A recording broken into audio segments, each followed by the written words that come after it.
Hello everyone and welcome back to the channel. For today's episode I want to propose to you another important subject entitled Fundamentalism, Church's Last Line of Defense. My guest today is again Professor Hovorun. Professor Hovorun, welcome back to my channel and it is a real pleasure to have you back. Thank you. It's a pleasure to be with you. Today, I'm going to ask my guest some related questions as a case study about fundamentalism and how it is manifested, especially in the Russian Orthodox Church, in its internal and external affairs. It is a study case, let's say, on which Professor Hovorun is very much experienced, because he is an Ukrainian and he's affected by the war, and in the same time he served, I don't know exactly if I'm saying correct this, but from what I know, he served as a priest inside the Moscow Patriarchate. Correct me if I'm wrong here. Yes, I used to be a priest there. So you know very well the Russian church. You know very well also the Ukrainian church. So I think we may learn from you a lot of good things about fundamentalism if we make this study case about the Russian Orthodox Church. So without further ado, I want to ask you the first question. A question that comes from Romanian people who don't believe that the Russian Orthodox Church is involved in the Ukrainian war. So I think you can help us to understand if it is involved. So the first question is Russian Orthodox Church involved in the war started by Putin against Ukraine? If so, what does this involvement consist of? Well, it's enough to listen to the statements by Patriarch Kirill of Moscow, to the speeches, declarations made by various bishops, theologians of the Russian Church to realize that the Russian Orthodox Church is deeply, profoundly involved into this war. It supports every side of this war.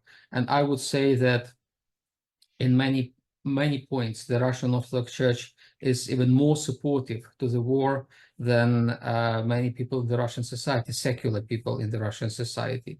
The Russian Orthodox Church has provided this war with some kind of ideology or theology supporting this war. Well, Putin and his cronies could be seen as like predators trying to, grab the land, grab the people. They acted like this, for example, during the war in Georgia in 2008. In 2008, Russia just occupied a part of Georgia without any pretension to having, any sacred war or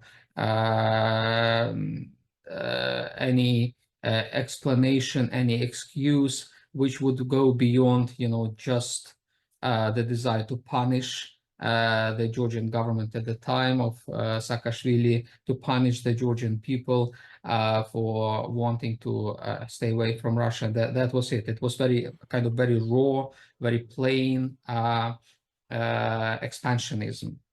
Desire to grab land and to occupy people. In Ukraine, they do the same. They grab lands, they occupy lands, but they try to rationalize it. They try to explain this occupation by various theological reasons, by various references to the divine, to the transcendent. And the Russian Church provides the Russian government, Putin's regime, with such explanations. The Russian Church essentially tries to transform a purely occupational desire to occupy land, to steal land, tries to transform it into a noble cause, that it is done for, some very important spiritual, theological, divine reasons. Recently, the Russian speakers of the Russian church stopped hesitating calling this war a sacred war. So for them, it is a sacred war. This term, for the first time, was used by an official speaker of the Russian Orthodox Church, who passed away now, Father Vsevolod Chaplin, who called the Russian invasion to Syria and Russia's support to the regime of Bashar al-Assad, he called it a sacred war. Now they apply the same term to Ukraine. So the Russian church is deeply involved into this war. The Russian church is justifying this war, every side of this war. And moreover, I'm afraid, this is of course very speculative, but I guess that even after the war is over, the Russian Orthodox Church will continue, romanticizing this war, will continue theologizing this war, which is really, which is very dangerous, I think. And I should say that this war is underpinned to a great extent ideologically by fundamentalism. Let me explain why and how it is happening. Well, fundamentalism is usually defined as a reaction of religious communities to modernization, to modernity. Fundamentalism is not something, particularly Christian, even though as a term, fundamentalism emerged in the United States in application to the Baptist evangelical communities in the United States. And first, the Baptists, American Baptists, were happy to be called fundamentalists. That was a reference to the foundations, to the fundamentals of their faith. Well, we all, as Christians, we all have fundamentals, something which is fundamental for us. Well, in this broad sense, we could be called fundamentalists, and we would be happy to be called fundamentalists. But approximately in the mid-20s, 1920s, in the United States, especially after the so-called monkey trial, when there was a hearing in the Supreme Court of the United States regarding the possibility of teaching Darwinism in some schools in the United States, when the course, which was supported by Baptists, some at least Baptist groups in the United States, their support received a very bad press, and the word fundamentalism in application to those religious Christian fundamentalists, as we call them now, received a very bad connotation. So it became like a bad word. And it continues to be. However, numerous studies which have been done regarding fundamentalism, they have established that fundamentalism is really a universal phenomenon. It's universally, it can be seen in different religious traditions. There are like Muslim fundamentalists, Hindu fundamentalists, Buddhist fundamentalists, and so forth. Generally speaking, and the scholars identify fundamentalism as a reaction of within religious communities to the processes of modernization and secularization. In the case of the Russian Church, we could speak about very militant, weaponized fundamentalism. Fundamentalism, as in Russia, as everywhere else, including Romania, I assume,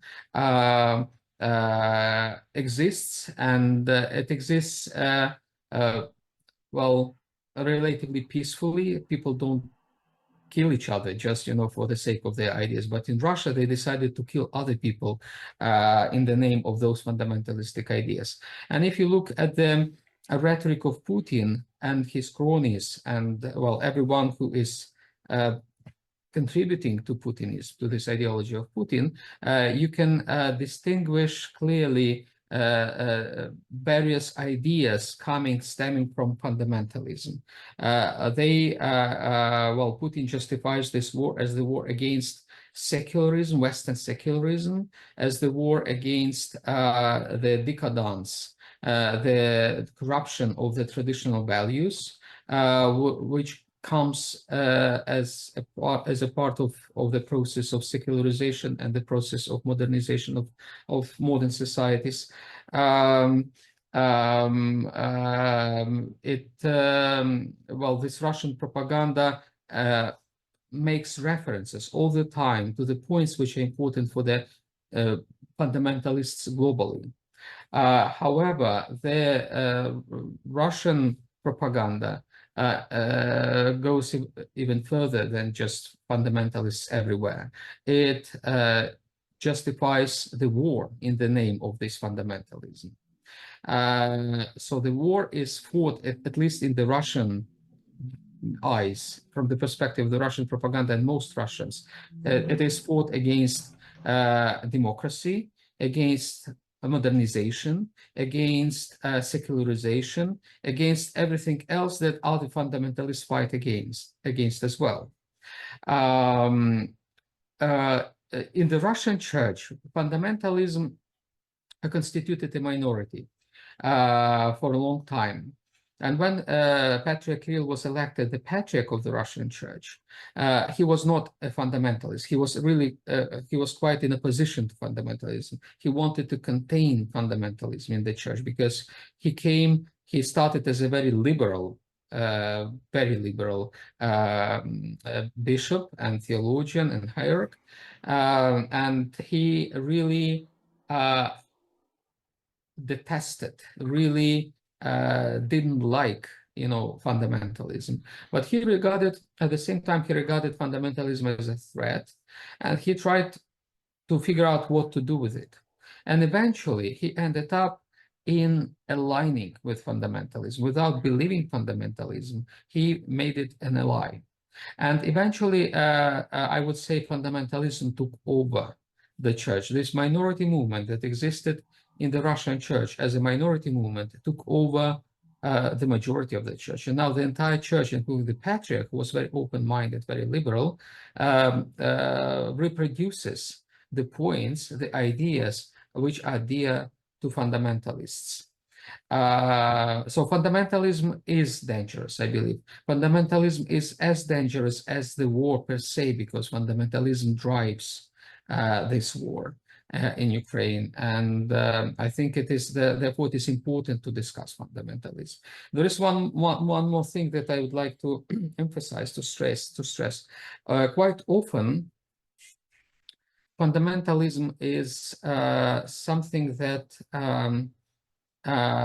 implies a dualistic worldview, an outlook that sees the world in black and white, the outlook that considers evil as something, as like an entity embedded into things around us, and goodness as embedded into other things around us. So, for example, the ancient Gnostics who lived in the first centuries of Christianity, they believed that there were two gods, one good God, another one is bad God, and they created respectively a good part of the world and a bad part of the world. This Gnostic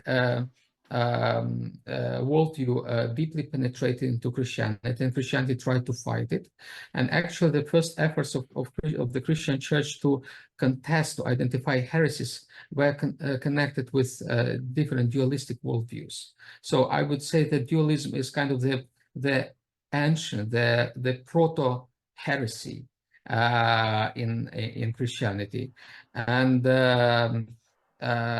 Christian theologians really struggle to eradicate this dualistic worldview from the church without complete success, though, because it came back again and again, and it still lives in the churches, in various churches. And it particularly lives in the fundamentalistic groups first, because For them, they think in the categories us and them. Us is like the church of the pure, the church of the Orthodox, and them are those who are secularists, who are, Westerners, those who are bad guys, those who try to, to conquer us, to oppress us. This is the mentality of modern Russia, very much. In this point, fundamentalists converge with the dualists. Because for the fundamentalists, them, the West, the modernists, the ecumenists, and so forth, they are evil forces. They are driven, they're instruments in, devil's hands. They're driven by evil spirits. They are evil per se. And us, as a group, whatever we do, whatever we, however we behave, we as us, as a community like of the Orthodox, purely Orthodox, we are the embodiment of goodness. We are the executives of God's will, executioners of God's will in this world. And this is exactly how the Russian elites and Russian people and Russian hierarchs, Russian church people, many Russian church people think. They perceive the West as this embodied evil, the dark side of the world that cannot be helped, and Russia as the island of goodness, as the island of light, in this ocean of darkness. And that's why they have this mentality of besieged castle. And that's why they started this war. They believe that they protect themselves. They believe by attacking Ukraine, by killing Ukrainians, they essentially protect themselves from this cosmic evil that surrounds them.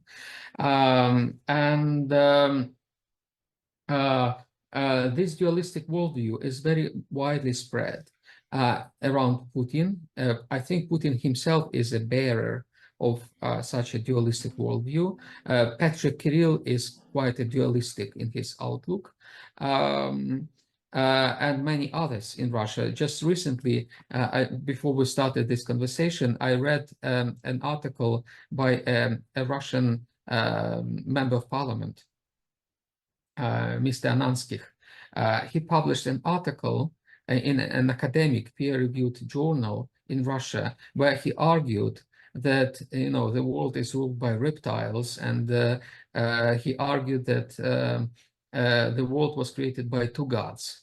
The one is the good God and the other one is the bad God, which is a very kind of classically dualistic, absolutely dualistic worldview. And this reflects, of course, Mr. Ananskih is quite radical in his views, but he reflects what many Russians believe, maybe to a more moderate extent. They are the followers of this dualistic worldview on the one hand. On the other hand, they also concur with many fundamentalistic points, and these points inspire them to support the war. You made for us an overview of what fundamentalism is and how he is manifested in Russia. But this overview gave birth to a lot of questions, so we don't have time to answer to all of them. But I want to address some. Going back to my first question, I don't know if it is very important, but I want to ask this. The Romanian people, the Romanian faithful Orthodox who are not believing that the Russian Church is involved in this war, it is possible do not believe because Daniel, the Romanian patriarchs and the Romanian synod is still keeping Kirill in their diptychs. Yeah. Or this is my opinion. How can a Romanian Orthodox be convinced that there is a war in Ukraine and this war has some religious, let's say, aspirations or desires? Yeah. Given the fact that the spiritual leader in Romania is praying for Kirill when the diptychs are read and followed, let's say, the custom of the Orthodox Church to pray for the patriarchs in other parts of the world who are in communion with the Romanian Church? Well, it continues to be the practice that all Orthodox churches worldwide commemorate Kirill as the primate of the Russian Church, because no one church has cut communion with the Russian Church. Stopping commemorating Kirill would mean cutting communion with the Russian Church, but the churches don't want. Even the Ecumenical Patriarchate, which is very critical of Kirill, continues commemorating Kirill as the primate of the Russian Church. So that is like a liturgical custom, part of the Orthodox tradition that continues. However, this does not mean, this commemoration does not mean that the churches need to approve what he does. And in the case of the Ecumenical Patriarchate, we see, for example, that Patriarch Bartholomew personally is very critical about the standpoint of the Russian Church, and he's very outspoken regarding Ukraine. Unlike most other Orthodox churches, with really a few exceptions, prefer to keep silent, including the Romanian Church. Well, the Romanian Church made some kind of euphemistic statements, of course, regarding the war. But I think if you compare the standpoint of the Romanian Church, for example, with the standpoint of the Romanian state and the Romanian society, people in the society, Romanian society, the voice of the Romanian Church is relatively silent, as the voices of many other churches are silent. Quite surprising, even though, you know, in the case of the war in Ukraine, an Orthodox people kills another Orthodox people, exterminates another Orthodox people. So we would expect, you know, solidarity from other Orthodox churches when, you know, one of the Orthodox peoples, one of the most numerous Orthodox peoples gets exterminated, you know, there is a genocidal attack on the Ukrainian people from the Russian side. And still the Orthodox worldwide, most of them, keep a blind eye. This is appalling. This is really disappointing. And it demonstrates, I believe, a very fundamental deficiency that we have in the Orthodox world in the terms of social ethics. We are very good in speaking about Jesus' prayer, asceticism, long services, liturgy, and so forth.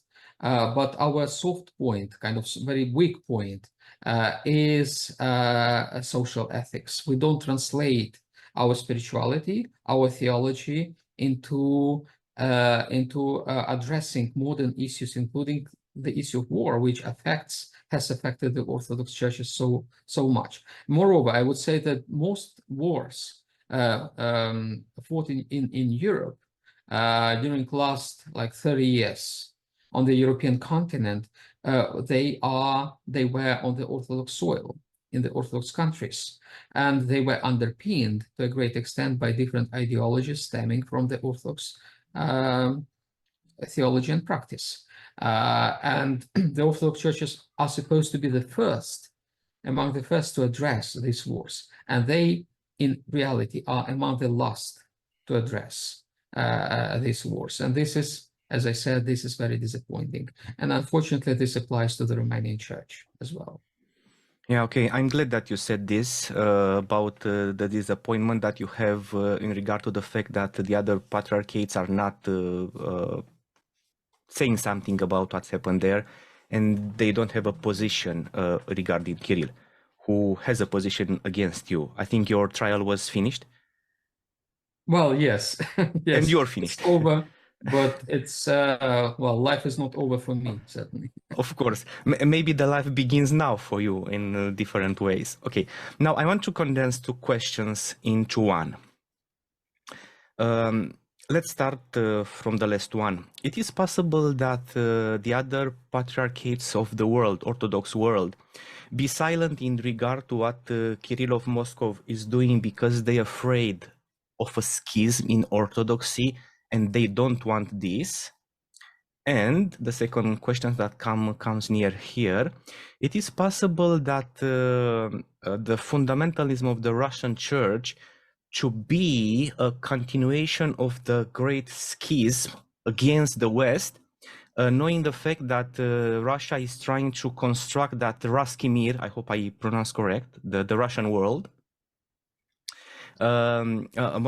Moscow see herself as the third Rome, and has plans, religious plans for the world in this direction. So about the schism, it is possible that these patriarchates not say something because they are afraid of a schism, and is Russians' plans of today something that continues a fight started in let's say 1054 or 1204 against the West?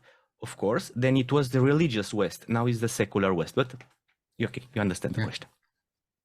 Yes, that's a very good question indeed. Yes, some hierarchs in the global orthodoxy, they're afraid of the schism.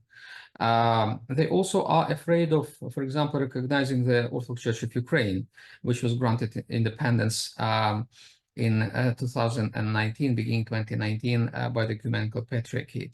And they say that, well, we don't want to recognize this church in order not to provoke Moscow further. However, I believe this war is going to be a major reason for a major division within global orthodoxy for years to come. Because the war is so deep, it's so painful, it's so tragic, and the churches are so silent about this war that it will come. It will come back. I mean, the war will come, and its effects will come upon the churches sooner or later. So the more the churches are silent, are ignoring this war now, the more they will be dealing with the consequences of this war and their silence regarding this war in the future. So yes, tactically speaking, it's probably better to keep silent in order to avoid divisions now.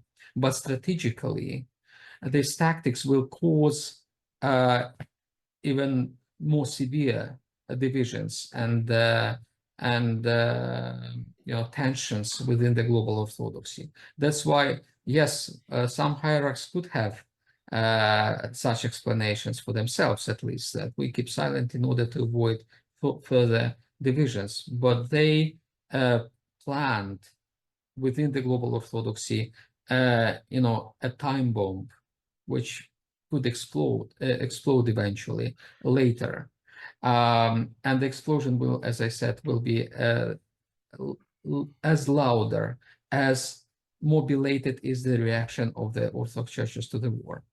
The Russian Orthodox Church also does makes a lot of effort to prevent the churches from reacting to the war in different ways. I think the Russian Church uses both sticks and carrots to encourage churches to keep silent and to discourage them to speak up. Those are, it can be money, it can be blackmail, it can be all sorts of pressure upon the hierarchs globally, and we already know some cases. They just come up. The cases of corruption, the cases of pressure, the cases of blackmailing of the hierarchs coming from the Russian Church. Against the foreign hierarchs, and the pressure comes from the Russian Church. Also, it should be said that the Russians manipulate very skillfully the old sensitivities of the Orthodox, including, like, for example, the sensitivity to having an Orthodox king, an emperor, because Orthodox lived for most of their history under the shade of the empires. They still want a sort of empire next to them. And Putin gives them this dream of Byzantium, of the revival of Byzantium. I don't remember if I mentioned this in our previous conversation, but I often refer to the words of the famous Romanian Byzantinologist Nicolae Iorga. He was also prime minister under Carol II, I think. And he was also a founder and a leading figure in the Conservative Party in pre-war, interwar Romania. So Nicolae Iorga, as a Byzantinist, he coined this famous phrase, Byzance après Byzance, Byzantium after Byzantium. And apparently he wanted Romania of his time in the 30s and 1930s to be such a Byzantium after Byzantium. So he had this dream, and a lot of Romanians at the time shared this dream. That's why they supported, of course, the dictatorship of Karl II, and then the legionnaire state before Antonescu. And many Orthodox have the same problem, the same sensitivity. They dream about Byzantium after Byzantium. They want this Byzantium to be reinstated. And they see Putin as such a quasi-Byzantine figure, as such a kind of Basilevs. And as the Romanians supported the dictatorships of Karl II, the legionnaires, then Antonescu, in the name of this Byzance après Byzance, so many Orthodox support Putin in the same name, and they end up in the same situation of supporting the dictatorship. So it leads, those dreams about Byzantium, inevitably, it seems they lead to dictatorships. And this is clearly the case in Putin. In Putin's case. You said something about the next question, but maybe you can develop it more. My next question was in regard to Putin. Do you see Putin a real Christian, Orthodox Christian, who makes mistakes, or he is just, let's say, a follower of Constantine the Great, who sees Christianity as an opportunity to use the minds of the people, their faith, for the gain of his empire, his wills regarding Russia and the world and so on? Well, Putin can imagine himself as a second Constantine. Rather, he imagines himself as second Vladimir of Kiev. And many people convince him that he is like those, figures, historical figures. But of course, he cannot be more remote from those originals than he is. Well, Putin is a populist. He's very much a populist theologian, a right-wing, a classical right-wing populist, with the only difference with other right-wing populists across the globe that he started this war, this blood-shedding war. Otherwise, he's a populist, and he uses religion in order to please people, in order to gather this public support in Russia towards his own regime. Constantine was different. Constantine, in contrast actually to his predecessors, because most of the emperors before Constantine, pagan emperors, they were populists. Starting with actually Julius Caesar, he was the first populist. He tried to override the Senate and to appeal directly to the people of Rome, Populus Romanus. And many other emperors after him did the same. Remember Nero, the infamous Nero, who he killed so many Christians. He killed so many Christians to please the people of the city and of the empire. He was a populist par excellence. Constantine was quite different. When he adopted Christianity, Christianity constituted a minority. The majority was pagan. So the majority was against what Constantine tried to do. Moreover, there were so many revolts against him in Rome that he had to leave Rome and to establish a new capital, because he was absolutely unpopular in Rome. That was one of the reasons why he moved to Constantinople, because of his unpopularity and because his lack of these populist instincts. That's why they are the opposites, Putin and Constantine, in so many ways. The same is with Vladimir of Kiev.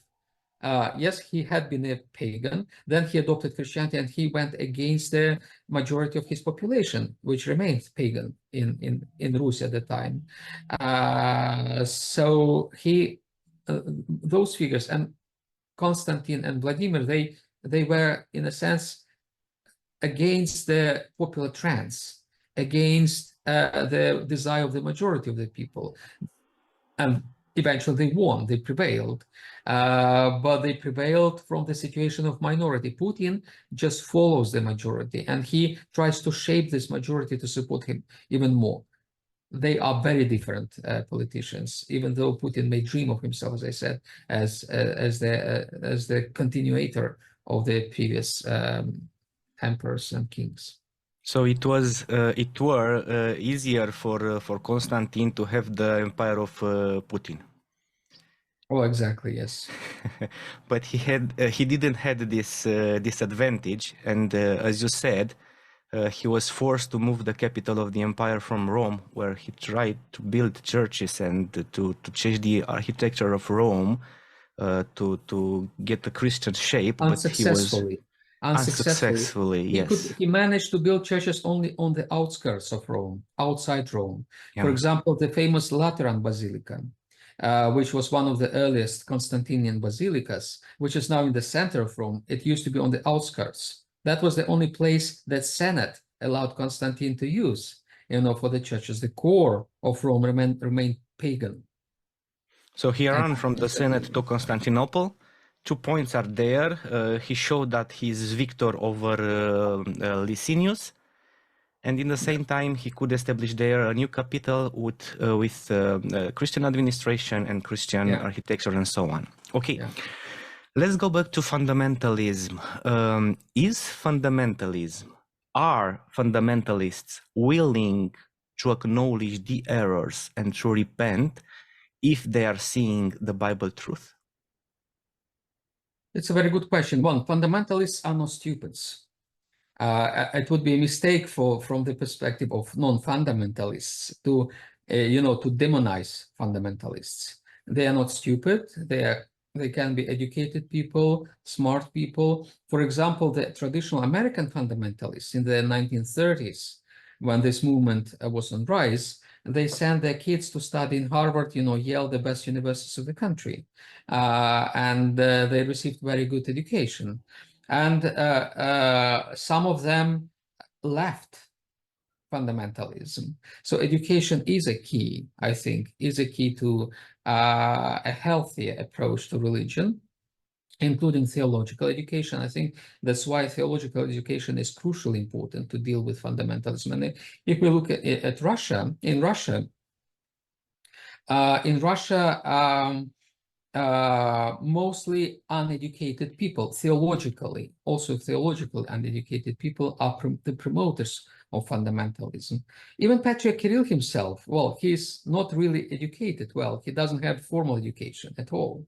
I mean, he has some diplomas, but they don't signify, that he is like an educated person. Of course, he understands, he knows a lot of things, but he doesn't have a formal theological formation, which may explain his slipping eventually to this fundamentalism.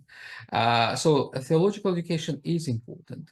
General education is important. Studying the Bible is important. Even though the fundamentalists refer to the Bible so much, for them the Bible is everything. But the attitude to the Bible, the framework, the method they interpret the Bible is fundamentalistic. It's like the literal reading of the Bible. It's the perception of the Bible as a fax sent from God. It's very much it coincides very much with the dominant Muslim perception of Quran, well, historical and nowadays. When of course the Christians don't say that the Bible is coexistent with God, unlike some Muslims who say that the Quran is coexistent, especially in Sunni Islam, that Quran is coexistent, co-eternal with God, with Allah.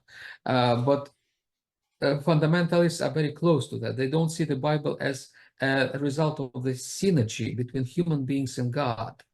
And I believe this is the right approach to the Bible. It is a result of the synergy between divine and human will. Just like in Jesus Christ, there is a synergy between divine and human will. Christ is an alive word of God, and the Bible is a written word of God, and both have synergy, this kind of coexistence of two wills, of two elements, human and divine. For fundamentalist, Bible is just the divine element. In this case, if we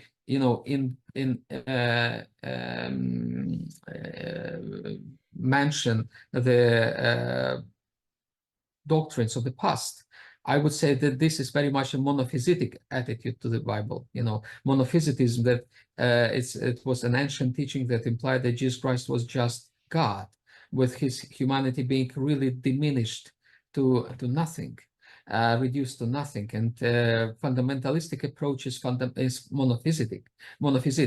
It reduces the human element in the Bible. So studying the Bible in its fullness, from the perspective, from the deep theological perspective, may help overcoming fundamentalism, even though fundamentalism refers to the Bible.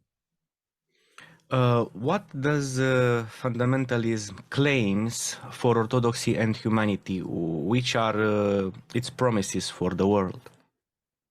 Well, usually the outlook of fundamentalists on humanity is very pessimistic. It's very green.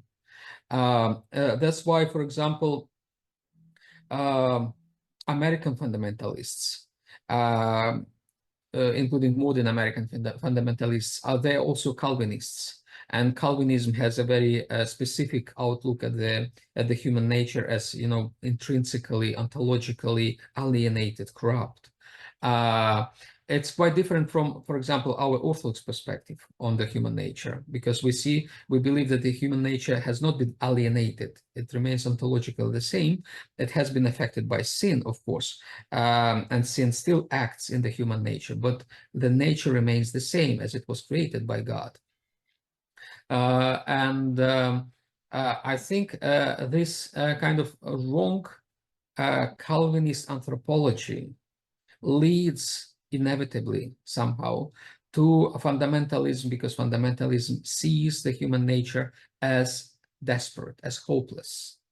They cannot trust, human beings, human nature. That's why, and this sort of attitude also happens within Orthodoxy, even though our theology is different from the Calvinist theology. Our anthropology is different, but people just don't know theology of our own tradition, and they just develop their own ideas, strange ideas, which, without knowing them, that concur with ideas like radical Calvinism. So yes, fundamentalism has deep roots in theology. Fundamentalism is wrong theologically, and it is wrong anthropologically in its attitude to the human nature. Have you saw the documentary The Family? It was broadcast it's on about this The Family, the American group, based. the Calvinist group that tried to take the control of the power in United States Well, of it's a bit America. of exaggeration, I believe, because I know some of those people. Yes, there is. Yeah, well, it's a wide phenomenon when in the United States different religious groups try to lobby their interests through the government. Well, that particular documentary that I saw, it looked like a bit of conspiracy theory, not without, some truth. foundations, some presuppositions, but certainly, well, I believe that it's a political conversation now. If you look at the American political culture, it's very much dualistic. It tends to see the world in black and white, and it is inspired from this perspective by this Puritan congregationalist attitude, Calvinist attitude. Yeah, I asked this because, as you said, there is no smoke without fire. It's a Romanian proverb. Yeah, we have the same problem. Yeah. Yeah, okay. And we may see some religious groups trying to take a political power. As for example, I can remember here the book of Malachi Martin. For sure, you know the book, The Keys of This Blood, the struggle between Russia, capitalist West, and Catholic Church, Rome, to take control over the world.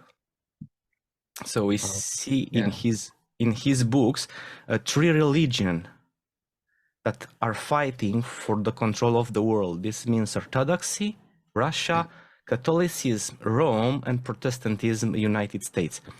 And I think that fundamentalism is involved in these wars. Of course, some wars are military, and some wars are. They call it the culture wars, and the culture Yes. was really deep, especially in the United States. Yeah. Yes, for sure. How should an Orthodox faithful believer should relate to fundamentalism when he or she sees this developing in his church? Well, I think what we experience, what we are seeing, is it can be called by this medieval term reductio ad absurdum, reduction to absurd. When we see that fundamentalism has led to this massacre, to the slaughter in Ukraine, to so many killings, so much bloodshed, one has to question the reasons why this war happened. One has to really question fundamentalism per se. And I believe fundamentalism has been reduced to absurdum in this war and needs to be revised profoundly and rebuked. Yeah, I understand. How the Western world Christian world is seeing what the Russian Church is doing. They are aware of the involvements in the war and the fundamentalist attitude, or they are not aware about this? Many churches are aware, and many churches are quite outspoken, not Orthodox churches, well, for the majority. And not very much the Catholic Church. The Catholic Church, at least the Holy See, the Vatican tries to kind of be moderate. But at least from my conversations with different church leaders, I could say that they understand pretty well what is going on. They just many of them, or most of them, hesitate to speak up. Some of them, they are very eloquent and very clear regarding the war. I should mention, for example, I already mentioned Patriarch Bartholomew as an acting patriarch, as the patriarch who's active, and also the former Archbishop of Canterbury, Rowan Williams, who has been so much clear, so much outspoken, so much eloquent in criticizing the war, criticizing the church for its input to this war.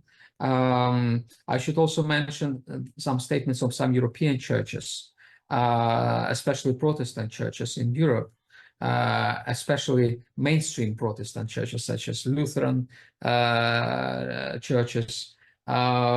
They have been very clear about this war. So it varies. Unfortunately, ecumenical organizations such as the WCC, World Council of Churches, is very unclear about this war and has made some confusing statements, to say the least. While some other ecumenical organizations such as CEC, Conference of European Churches, has been more clear about the war, and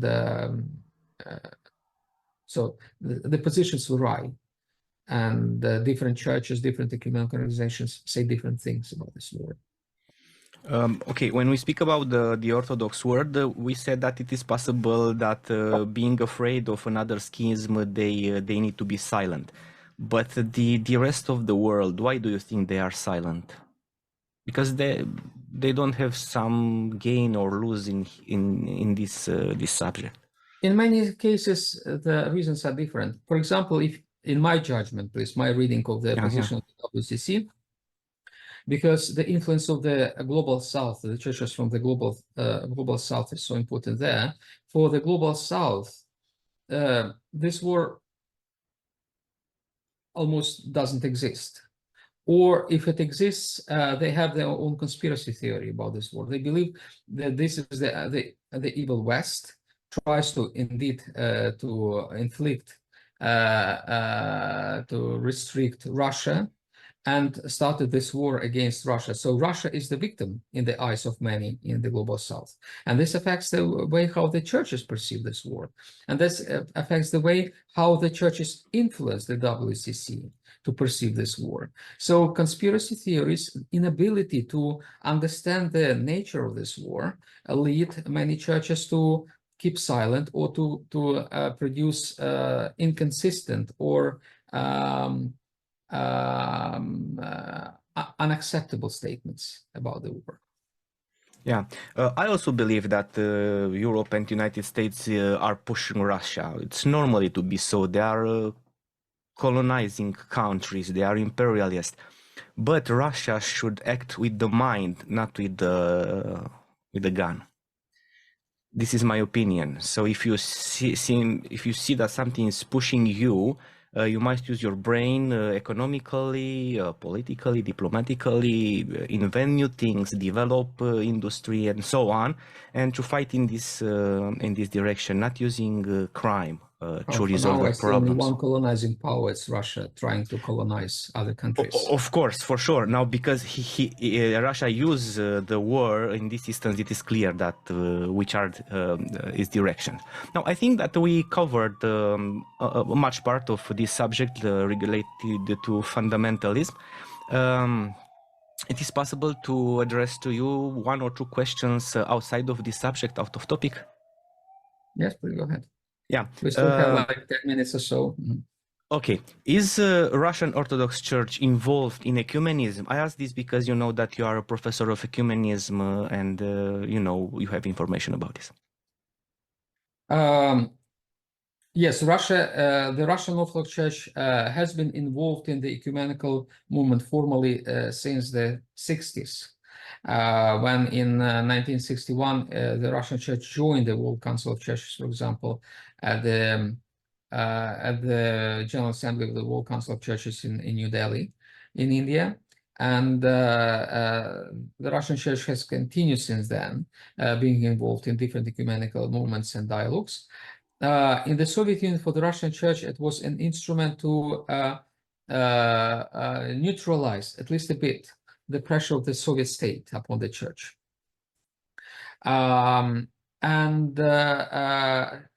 Since then, the ecumenical movement has been an instrument for the Russian Church. Nowadays, the purpose of instrumentalization has changed. Now, the purpose why the Russian Church is still interested in the ecumenical movement. It's not ecumenical movement per se.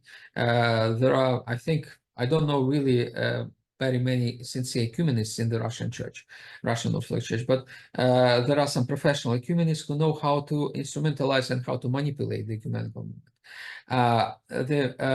As I said, in the Soviet time, the manipulation was directed at helping the church to survive in the Soviet Union, to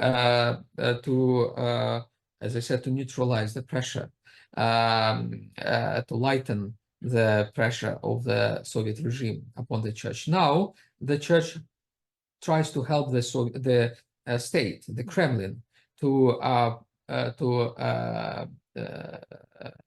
carry out its goals globally. And the church instrumentalizes, uses the ecumenical movement to a great extent for that goal. I would say that Putin learned how to manipulate all noble causes, including anti-colonialism, including peacemaking process, including human rights. When it serves him, he uses all these instruments, international instruments, to help his cause. The Russian Church helps Putin in this. The Russian Church also instrumentalizes noble causes such as ecumenism to the ends of Putin's regime. Therefore, I think we can speak about instrumentalization of ecumenism in Russia and by the Russian Orthodox Church globally. Russia also instrumentalizes inter-Orthodox relations and tries to use them to help the Kremlin in pursuing its goals. So we are talking about, yes, and also it should be said that such an instrumentalization leads eventually to the distrust and destruction of these good causes. So that, for example, the credibility of the WCC, which was kind of abused by the Russian Church, has fallen significantly, has been damaged. The credibility of the global ecumenical movement to a great extent has been discredited as well because of this instrumentalization of this global ecumenical movement by the Russian Orthodox Church. So unfortunately, I think we are facing quite a crisis in the ecumenical movement, the same sort of crisis that happened as a result of the World War II. We may have an impression that the ecumenical movement started like with the establishment of the WCC in 1948 in Amsterdam, but the ecumenical movement existed at least half a century actively before that. It just went into a crisis during the World War II and had to be reinvented as a result of the World War II. I usually advocate the point that the ecumenical movement gets advocated with every major war which happens in the world, especially in Europe. And probably we are facing the same situation when the ecumenical movement has to be reinvented again. Yeah, interesting. So, in conclusion of this answer, it is possible for a church to use the ecumenical movement for personal gains, interest. Well, most churches do so, I would say. Yeah. Even, well, the Orthodox churches usually they are participating in the ecumenical movement to get something from it, which is probably understandable. Well, many churches participate in the ecumenical movement and to get, for example, some sort of resources, access to resources. If you take, for example, the churches in Africa or elsewhere in the in the developed world, it's normal to expect something, from the movement. The thing is that you cannot. It's a shame, it's a crime to instrumentalize it in order to make it unusable for others. Something that the Russian church is doing. Yeah, I ask this because I have some friends who are participating in the different ecumenical movements, and they say that they are going there to be an example for others. Yeah. Okay. And the last question. That is the ideal situation. This is the ideal. Every church is involved to be an example for the other. The last question is about you, for people to know you more, but you may answer or not answer to this question. Is in regard to your canonical trial. What happened? Why was this trial? How it finished? But again, only if you want to Well, I will this respond question briefly because I had so many instances, so many opportunities to explain it already because, well, it's quite, yes, it has become quite big. Oh, we don't know here in Romania, that's why I asked.